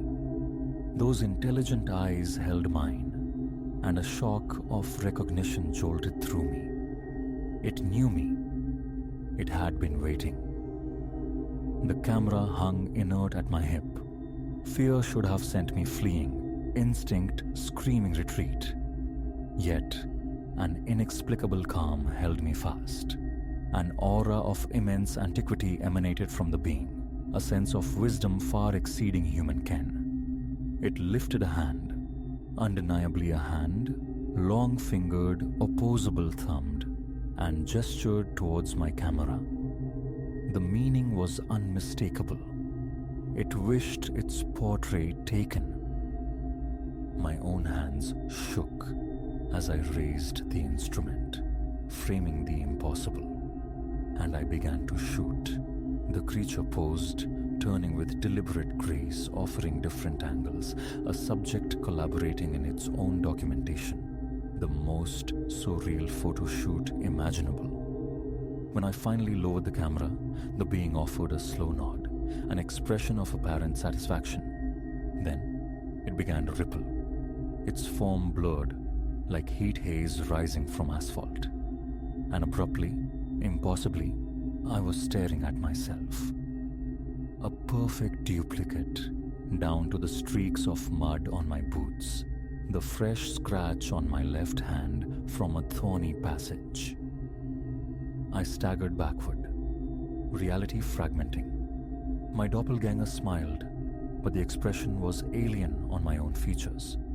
Too broad, too knowing. It spoke, and the voice was mine, yet the syllables were utterly foreign, a language simultaneously primordial and starlit.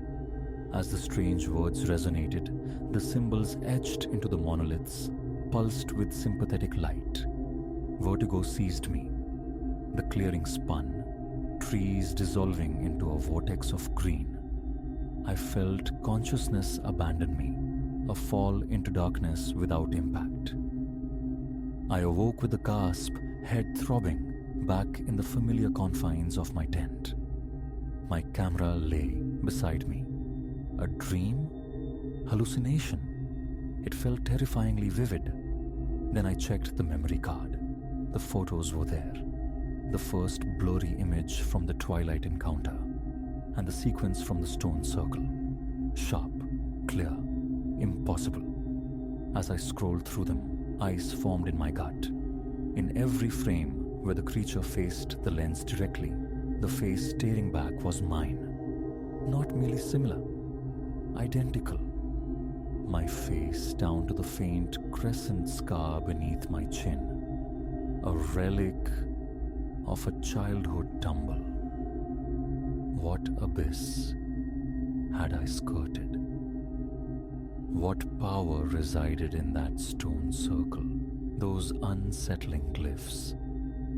And the most terrifying question: what bond existed between this entity and Elias Vance?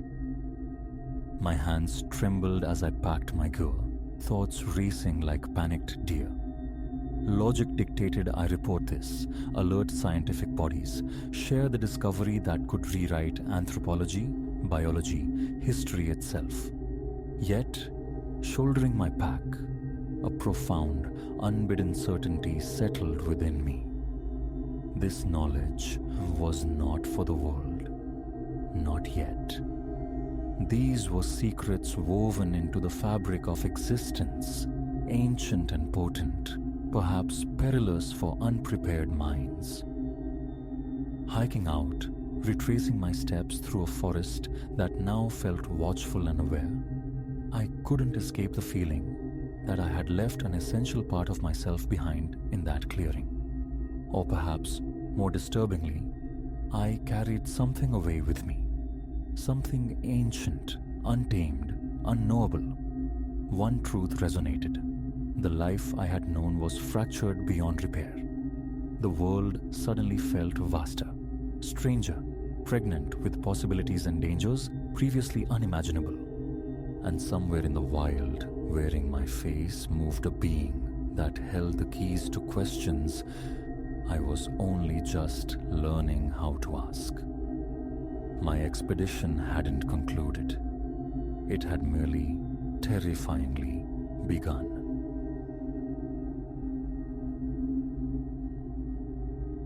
The security monitor gave a convulsive shudder, a brief visual spasm, and in that fractured instant, something impossible registered. An absence where illumination should pool, a fleeting shape where absolute stillness was the rule.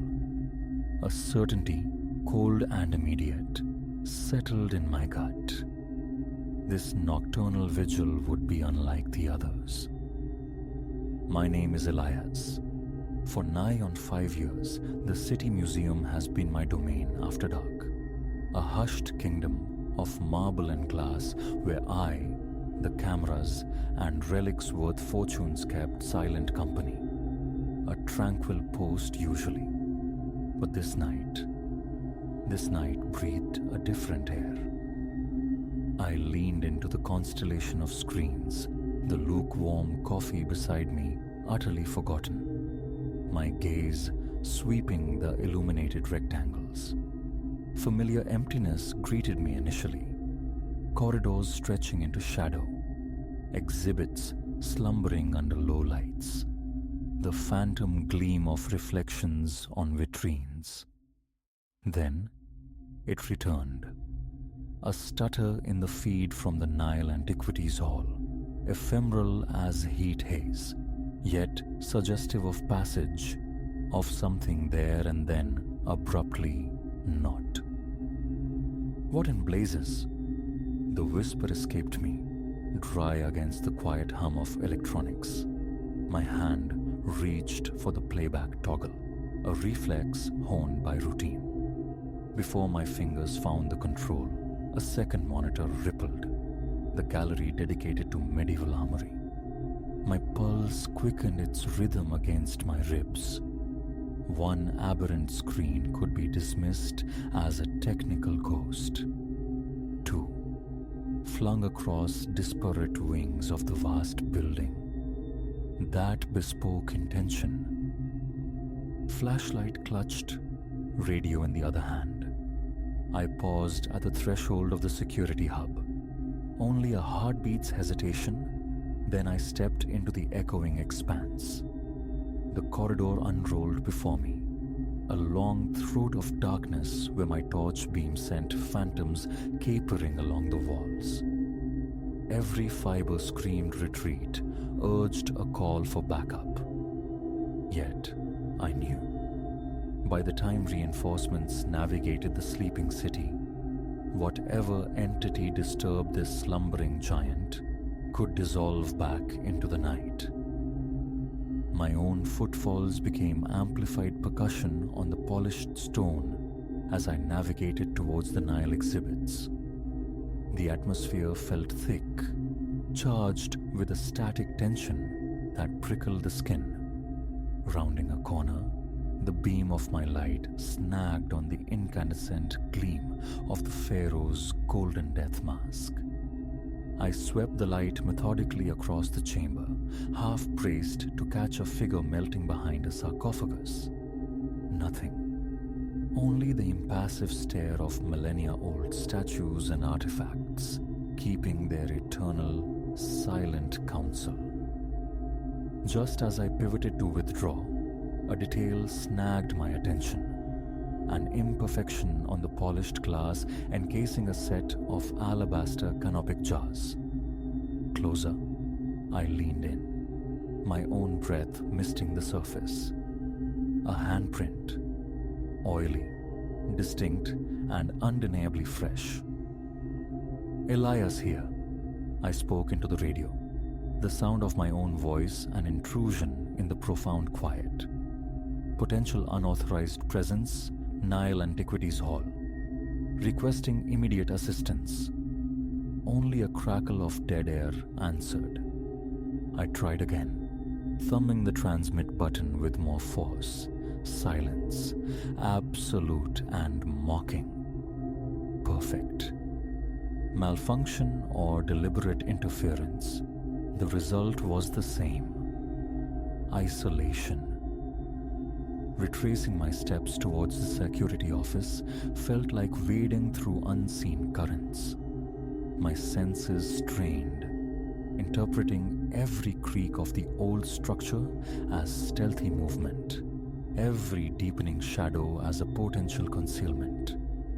By the time I regained the relative sanctuary of my desk chair, a film of cold sweat slicked my skin. The monitors continued their erratic performance, displaying more visual hiccups, more inexplicable flits of motion. I reached for the landline. Dead. My mobile displayed no service. It was as if the museum itself had been surgically excised from the surrounding world. It was then I saw it, the timestamps glowing on the corner of each feed. They were wrong. Utterly wrong. Hours off. With a tremor starting in my fingers, I navigated the interface to the archived recordings. The images that unfolded turned my blood to slush. A cohort of figures, moving with fluid purpose, had breached the museum shortly after closing. They navigated the halls with unnerving familiarity, bypassing sensors, neutralizing alarms with contemptuous ease.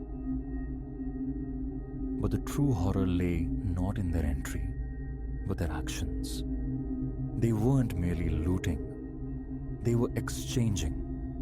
Methodically, precisely priceless artifacts were being swapped for flawless duplicates. Watching the recording, I knew, had I not witnessed this spectral transaction, the deception would have been absolute. I fast-forwarded, heart hammering against my sternum, observing the seamless progression through gallery after gallery. Professionals, unquestionably. And the final timestamp. It was mere minutes ago. They hadn't left. They were still inside. I surged from the chair, the sudden movement sending my cold coffee cup clattering to the floor. Action was imperative. Stop them. But how? One custodian of relics against a practiced team of wraiths. My hand closed around the flashlight again, then fumbled in the desk drawer for the canister of pepper spray. Meager defenses, but they were all I possessed. Stepping back into the corridor's embrace, I heard them. Voices, hushed but distinct, drawing nearer. I melted into a recessed doorway, forcing my breath into shallow, silent patterns, listening. Final piece secured. A male voice murmured, clipped and efficient. Let's egress before dawn breaks. And the watchman? A woman's voice this time, low, textured like rough silk. Dealt with. A third speaker replied dismissively. He'll be dreaming for hours yet. They won't know a thing's amiss until mid-morning. We'll be phantoms by then. A frown creased my brow. Dealt with? But I stood here, acutely awake. Realization struck like a physical blow. Silas, my counterpart, the guard who typically walked the West Wing while I manned the monitors. I hadn't seen him, hadn't heard his check-in. Guilt and a sudden hot anger churned within me. His silence should have been an alarm bell. Now he could be injured, incapacitated, while these plunderers prepared to vanish with centuries of history. Not on my watch. Drawing a steadying breath, I erupted from the alcove. Hold it! The command ripped through the quiet, my flashlight beam pinning the group. Museum security. Nobody move. Surprise flickered across their faces, 5 figures clad in utilitarian black, burdened with heavy duffel bags undoubtedly laden with irreplaceable treasures. Then the lead figure, a tall man whose eyes held the flat coldness of river stones, offered a thin smile. Well now, he drawled. Seems we overlooked one. He nodded curtly to his companions. Neutralize him. 2 peeled away from the group, advancing purposefully. I retreated, fumbling the safety of the pepper spray. Stay back. My voice wavered slightly, despite my resolve. Backups en route. Police are coming. The woman chuckled, a low, dismissive sound. Negative, she countered smoothly. All comms are blanketed. You're quite alone, Guardian. Her certainty was a cold weight. She was right. But the weight of the museum, the silent testament of ages surrounding me, the thought of countless visitors denied this heritage. It solidified my nerve.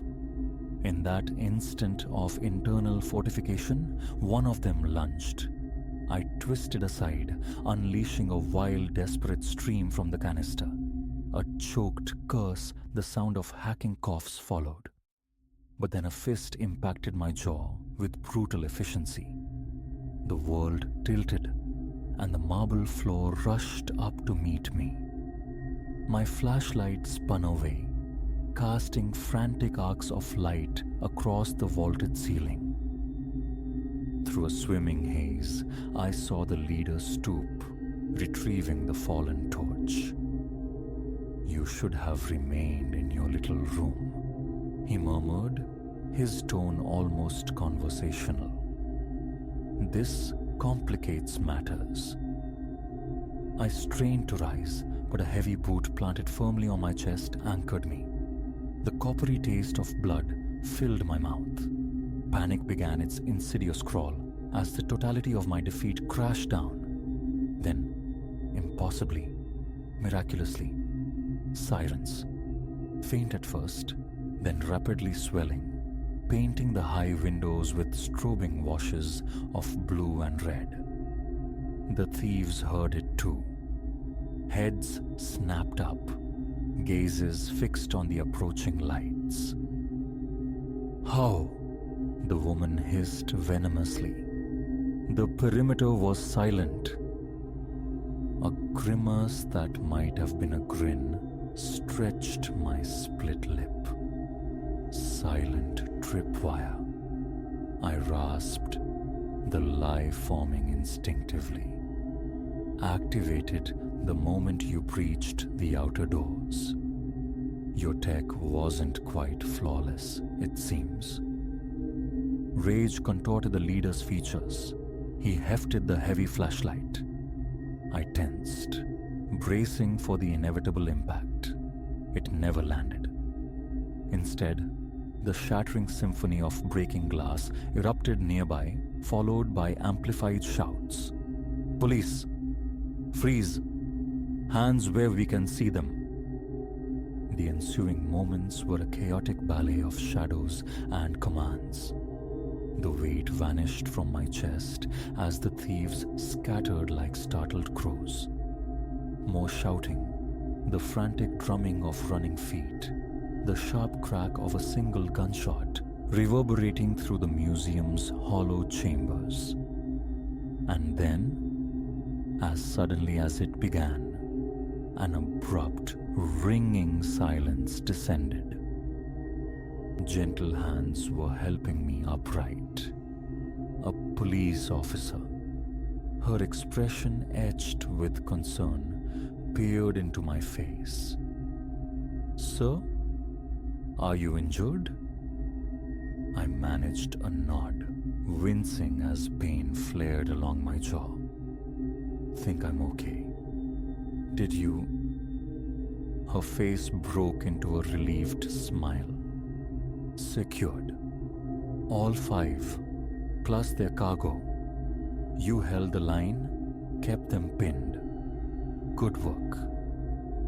Relief washed through me, potent as liquor, leaving me weak-kneed as the adrenaline tide receded.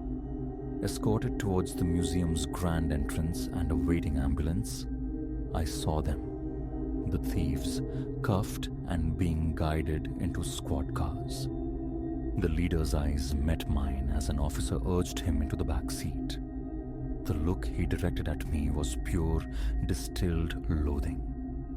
A tremor might have run through me, but it was overlaid by an unexpected, fierce surge of pride. I had stood my ground.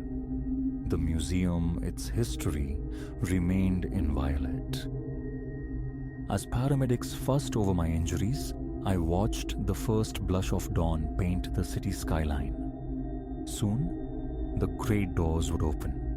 Visitors would pour in, oblivious, to wander among wonders that had, just hours before, stood on the precipice of vanishing forever. And me? Tomorrow night, I would return. To watch, to wait, to be the quiet guardian. It's what I do. It's who I am. The unseen sentinel of history's fragile legacy. and whatever the darkness might send next, I would be here, ready.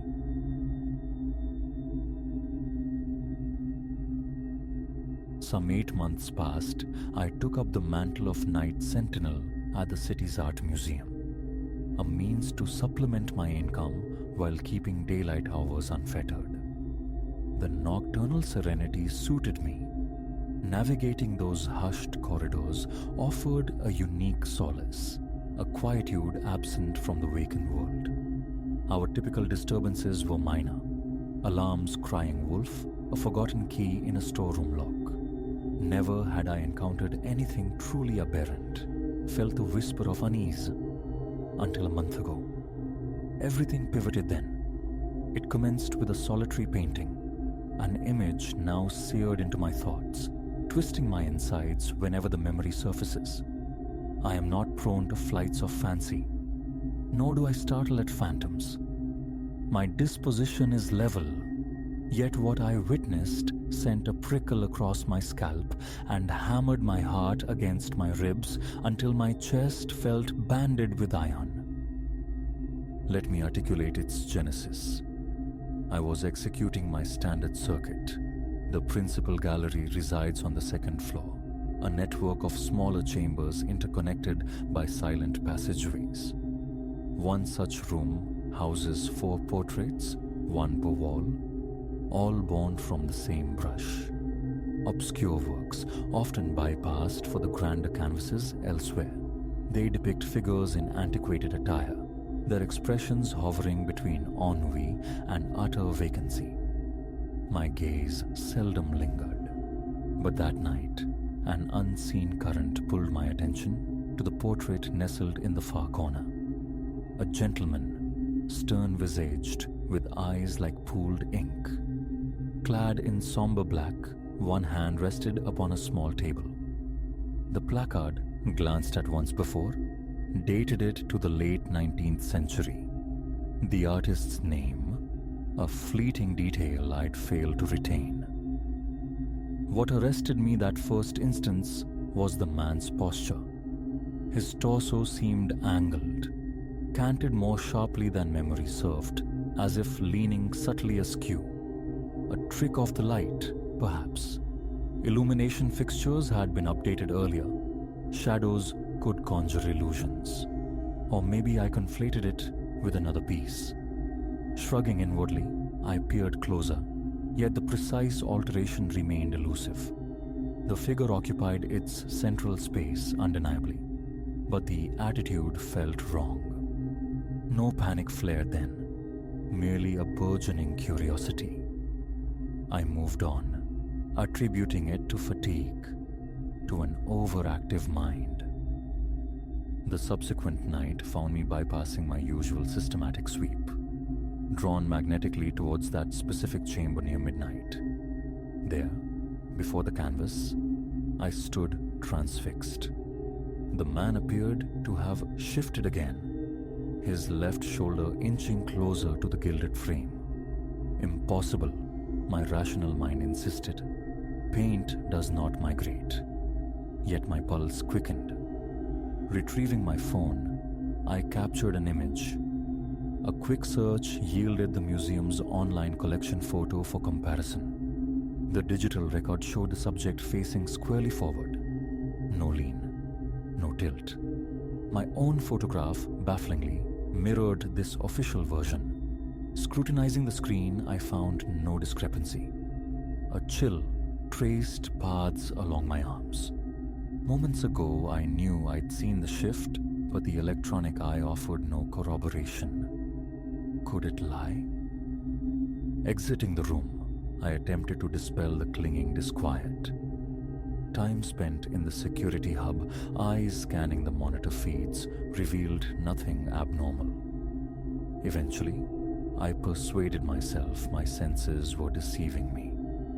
Weariness, compounded by the subtlety of the perceived change, pointed towards imagination. Still, the unease trailed me home long after my shift concluded, a persistent doubt undermining my attempts at self-reassurance. Over the ensuing nights, an irresistible compulsion drew me back to that room, again and again. Each visit tightened the knot of dread in my chest. No sudden frights, just a slow, insidious creep. I'd enter, confront the portrait, and swear the painted figure had edged further towards the right margin. Sometimes a subtle turn of the head, other times a refocusing of the dark eyes. Once, his hand seemed positioned higher on the table. Yet every photograph remained stubbornly faithful to the original. The man, impassive, centered, hand resting placidly. This secret gnawed at me for several nights before I confided in Finn, the guard who relieved me. His reaction was laughter, a dismissive suggestion that boredom was fueling my perceptions.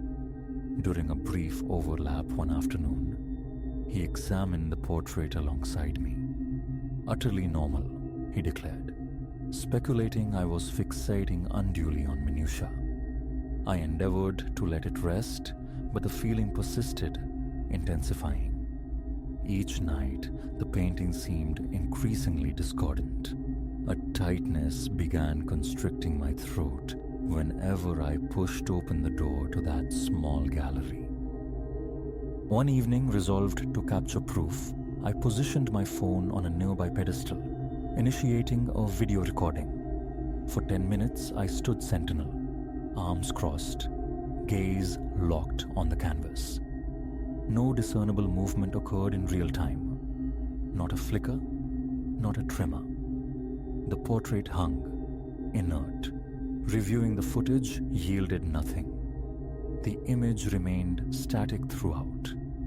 Frustration surged, a confusing tangle of certainty and lack of evidence. My conviction warred with the undeniable absence of proof. My unease deepened with every pass. A jolt of adrenaline accompanied each glance toward the corner. Heat bloomed in my face, my fingers instinctively tightening. Perspiration beaded more freely during my rounds, dampening my collar. Dread became my shadow as I approached that room. Yet avoidance felt impossible. A perverse need to confirm the phenomenon, or confirm my own sanity's erosion, propelled me forward. My stomach churned whenever I rounded the corridor leading to the portrait. Roughly a fortnight into this ordeal, the figure seemed poised perilously close to the frame's boundary. I could perceive the man's shoulder nearly touching the right border. The table now sat at a pronounced slant, his hand hovering near the wood's varnished edge. At this juncture, I pursued a different course. I petitioned Miss Ariz, the museum curator, to inspect the painting during daylight hours. Preoccupied, she eventually acquiesced, meeting me in the quiet room. Her assessment was swift, normal. The placard checked, the canvas scrutinized.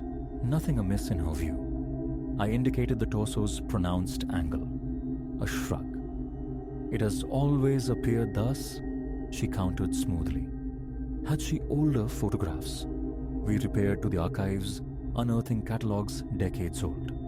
An image from 30 years prior surfaced. It matched the online version. The man centered, subtly turned, yet lacking the extremity I perceived nightly. Miss Ariz saw no deviation. Staring at the monochrome print, the hairs on my nape prickled. I knew. It differed from the canvas before me. Yet her expert eye registered nothing untoward. That night, my nerves felt raw, stretched taut. Arriving in the room around 11:30, I set my flashlight upon a bench and simply observed. The longer I stared, the more unshakable my certainty became. The painted man was now leaning so profoundly sideways, he appeared almost to be exiting the frame. No brushstrokes seemed disturbed, yet the entire form had undeniably shifted. My breathing grew shallow, a tremor starting in my legs. Swallowing proved difficult, my mouth arid. Wiping sweat from my brow, I drew my phone once more. Another photograph snapped, another immediate check. The standard version stared back, devoid of any positional anomaly. A wave of impotent fury washed over me. The urge to hurl the device was strong, but I quelled it, pocketing the phone. For an hour I remained, pacing, scrutinizing. Perhaps sustained observation would reveal the motion itself. Nothing. A headache began to throb, born of clenched teeth and relentless tension. Leaving the room, I resumed my rounds, but each return visit seemed to show the figure progressing further towards the edge. By 3 in the morning, his foot appeared almost obscured near the bottom border. His face angled more sharply rightward, the corner of one eye seeming to track me. My heart hammered, a deafening pulse in my ears. My arms felt unsteady. Repeatedly, I dried my damp palms against my uniform trousers. The impulse to call someone warred with the absurdity of explaining the inexplicable. The following morning, I approached Finn again, my voice strained. I confessed the escalating fear, the lost sleep, pleaded for his help in confirming what I saw. He agreed, albeit skeptically, to arrive early for his shift. Around midnight, he joined me. We proceeded to the room. Look carefully, I urged. He nodded. Right. Man, center, black jacket, hand on a table. His description matched the official record, not the skewed reality confronting me. He perceived no unusual tilt, no migration towards the frame. The same painting it always was, he insisted. Panic surged, cold and sharp. Why could no one else see it? I pressed him for details. He reiterated the standard composition. Sweat trickled down my spine, my skin prickling. Gesturing towards the edges, I tried desperately to illustrate the discrepancy. But he merely shook his head, gently suggesting I needed rest. Perhaps a break. 2 days later, a new tactic. Small strips of adhesive tape placed discreetly on the wall, marking reference points around the frame. My hope was to document a misalignment between the painted figure and these markers. The next morning revealed the tape undisturbed, the painting perfectly aligned within its established perimeter. Physical inspection of the canvas edges yielded no evidence of shifting. Measurably, it remained fixed. Visually, to my eyes alone, it moved. Sleep became elusive, even by day. Lying in bed, the image would intrude. The man in the portrait leaning, his dark eyes fixed. A persistent weight settled in my chest. Tension became my constant companion. Small noises made me jump, my patience frayed thin. Approaching work filled me with anxiety. Yet I continued, driven by financial necessity and a morbid curiosity to witness the painting's ultimate destination. Was it some elaborate optical trick? Some latent feature revealed only under specific nocturnal conditions? But that failed to explain the solitude of my perception. Perhaps a week passed, I entered the gallery room to find the man nearly halfway liberated from the canvas. He appeared to be physically stepping onto the gallery floor, one hand braced against the frame itself, seemingly gripping the gilded wood. My stomach plummeted. My heart thrashed, blurring my vision at the edges. Cold perspiration beaded on my temples as I stood, paralyzed. Trembling, I extended a hand, touching the painted surface. Smooth, flat canvas met my fingertips. I traced the area where his hand appeared to clutch the frame. Only inert pigment and fabric. No raised texture, no physical anomaly. Yet my sight screamed he was climbing out. Yanking my hand back, I wiped dampness on my trousers, retreating into the hallway, gasping for breath. Enough. Using the internal line, I contacted Mr. Thorne, head of security, citing sudden illness. Clocking out early, I sought refuge at home. That was last week. Vacation days provided a buffer, a necessary distance from the museum. Nights were spent trying to quell the internal tremor. A physician found me physically sound, save for elevated blood pressure, likely stress-induced. I omitted the painting from my account, wary of sounding delusional. Yet even home offered no true sanctuary. The image persisted, vivid and unsettling. Yesterday mandated my return. Rent waits for no man. I entered the museum premises near 10. An hour before my shift, the familiar quiet now charged with a personal tension. Sweat prickled my skin more readily than usual. I made straight for that gallery. Stepping inside, my gaze snapped to the corner portrait, centered, facing forward, hand resting innocuously on the table. The figure occupied its documented position, precisely as it should. No lean, no phantom limb reaching for freedom. I stood, staring, breath catching in short, sharp bursts. Relief washed over me, swiftly followed by profound confusion. Touching the frame confirmed its normalcy. Was the phenomenon concluded? The remainder of the night unfolded under a cloud of apprehension. My heart rate refused to fully settle. Periodic checks of the room revealed no change. The painting remained stubbornly conventional, even to my perception. Had it reached its apogee during my absence, only to retreat?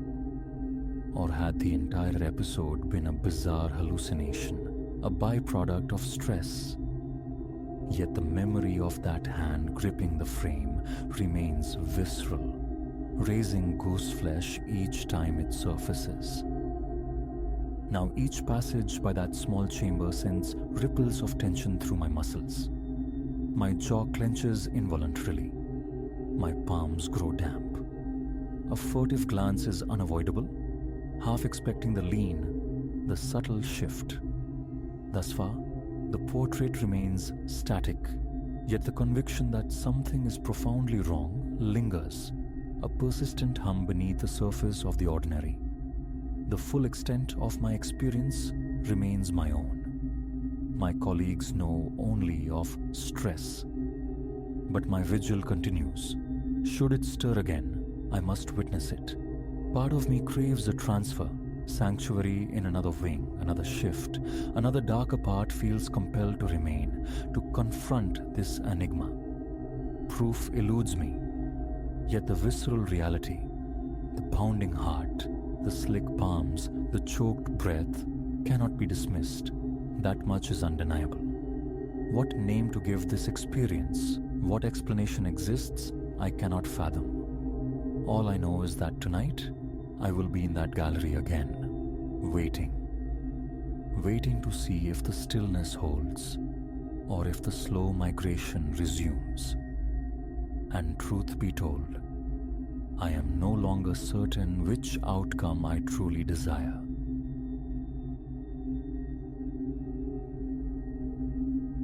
A flicker in the rear-view glass, his eyes pinning mine. And just like that, the mundane fabric of the night ripped open, revealing the abyss beneath. My mistake wasn't picking him up. It was believing this ride was like any other. The city's neon glow bled away behind us, mirroring the draining hope that this man, this shadow in my backseat, intended for me to reach any destination but oblivion. Another shift behind the wheel. Another few hours bartering miles for freedom from student debt. 6 months I'd navigated this nocturnal labyrinth, ferrying the city's transient souls. The tipsy collegians, the frantic suits, the wide-eyed tourists hungry for anecdotes. Predictable orbits mostly. Until tonight. The last fare, a laughing couple deposited near a glittering downtown bistro, vanished into memory as the app chimed its summons.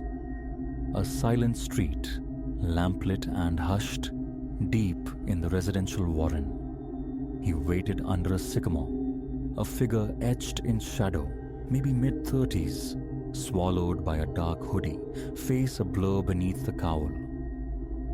Silas? The name felt foreign on my tongue, a formality against the backdrop of unease. A curt nod. He folded himself into the back, bringing with him an unsettling aroma. The ghost of old perspiration tangled with a sharp, coppery tang. Destination, I queried, my eyes finding his briefly in the mirror. The highway, came the reply, a voice like stones tumbling in a dry well. North, I'll guide you. Unconventional, sure, but not unprecedented. Some riders preferred the slow reveal. I offered a conversational gambit, the usual filler about the evening's end. Silas offered only a grunt, a verbal shrug that sealed the car in silence. We devoured miles. Streetlights thinned, brick facades yielded to sprawling lawns, then dissolved entirely into the vast, ink-dark canvas of the countryside. An hour bled away. Still no exit, only the hypnotic drone of the engine. Look, I ventured, aiming for casual. This is quite the trek. You certain of the route? And then the mirror caught it. Not just his reflection, but his gaze. Cold. Utterly devoid of warmth, yet alight with a chillingly serene anticipation. It locked onto mine. A predator sighting prey. Keep driving, he commanded, the gravel in his voice hardening into granite. My pulse hammered against my ribs, a frantic bird trapped in a cage. Sweat slicked my palms on the wheel. This wasn't right. A visceral wrongness permeated the air. Listen, I stammered, voice betraying the tremor within. Maybe there's some confusion. I can just turn back. Drive. The word sliced through my protest. Sharp and final. A subtle shift in the back seat. A peripheral flicker. Then, the unmistakable gleam against the dark fabric of his clothes. Steel. A blade. Ice water sluiced through my veins. Trapped. Miles from anywhere. Sealed in this metal capsule with an armed man whose intentions were becoming terrifyingly clear. All right, I conceded, one hand lifting slightly from the wheel, a useless gesture of surrender. Okay, we keep going. My thoughts scrambled, a chaotic frenzy seeking an escape route that didn't exist. Stop. He'd be on me before the door clicked open. Crash. At this velocity, it was suicide roulette. My phone, perched innocuously on its cradle, felt galaxies away, unusable without triggering his wrath. Next exit, Silas decreed abruptly. I obeyed, numbly flicking the indicator. The highway peeled away, replaced by a serpentine track swallowed by dense woods. Darkness absolute, save for my headlights carving a tunnel through the trees. No houses, no lights, just the suffocating presence of the forest. Falk, go right. He leaned forward, his proximity a palpable threat. The asphalt dissolved into rutted earth. Branches clawed at the car's paintwork like skeletal fingers. I eased off the accelerator, navigating the uneven ground.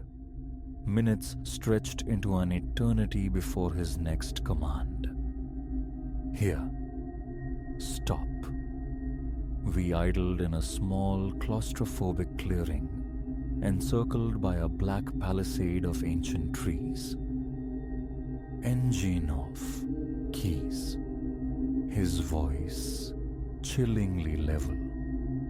My hands shook violently as I killed the engine and fumbled the key fob back towards him. His skin grazed mine, cold, dry, eliciting an involuntary recoil. Out! I eased the door open, my legs threatening to buckle beneath me, stepping onto the damp earth. Silas emerged on his side, the knife a fixed point of menace aimed squarely at my chest. Walk. He motioned with the blade towards the impenetrable woods. That first step away from the car, my flimsy shield, ignited a primal surge. Now or never. It was a desperate gamble. I feigned a stumble, collapsing awkwardly.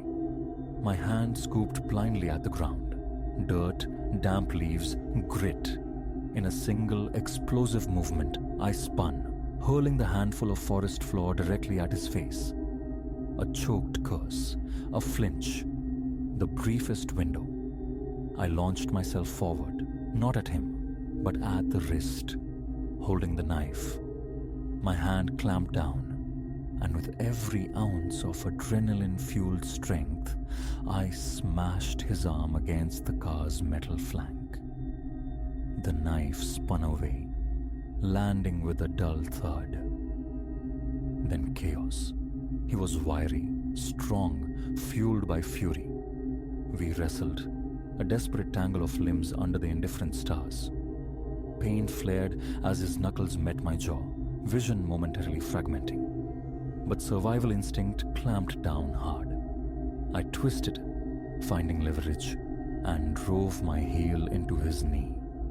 A hideous, wet crack echoed in the clearing. Silas crumpled with a strangled cry. No hesitation. I scrambled, lunging for the driver's door, praying the keys were where he'd dropped them, inside.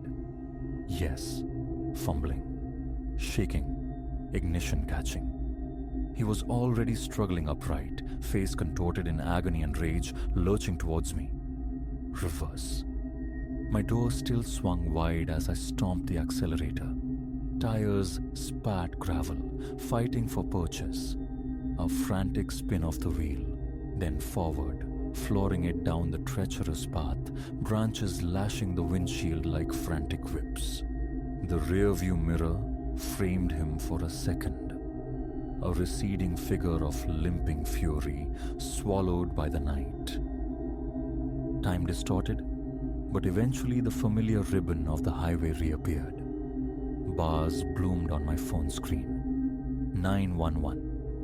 My voice was a ragged, unfamiliar thing as I relayed the nightmare. Flashing lights met me at the next interchange. Wrapped in a shock blanket, I recounted the ordeal, painting a portrait of Silas, pinpointing the desolate clearing as best I could. Patrol cars dispatched into the void, but the woods held their secrets close. Later, the chilling confirmation came. A pattern. Other drivers vanished. Similar routes, a passenger matching Silas's description. The cold weight of realization settled in my gut. I was the one who got away, the anomaly in his lethal sequence. The near miss left me hollowed out, nauseated by the proximity to death. Driving for strangers again. Impossible. The mere thought conjured a suffocating dread, a paralysis born of that night. Sleep offered no refuge, haunted by the glint of polished steel, by eyes like chips of winter ice, by the suffocating helplessness of that endless drive into darkness. Silas evaporated, swallowed by the wilderness or the indifferent sprawl of the world. They never found him. Now, headlights illuminating a solitary figure by the roadside trigger an automatic spike of adrenaline, a cold sweat blooming on my palms. The rearview mirror has become a source of obsession, a portal I half expect to reveal that chilling, calculating gaze. Logic dictates the rarity of such encounters, assures me that most fares are just journeys, not traps. Yet, that night recalibrated my reality.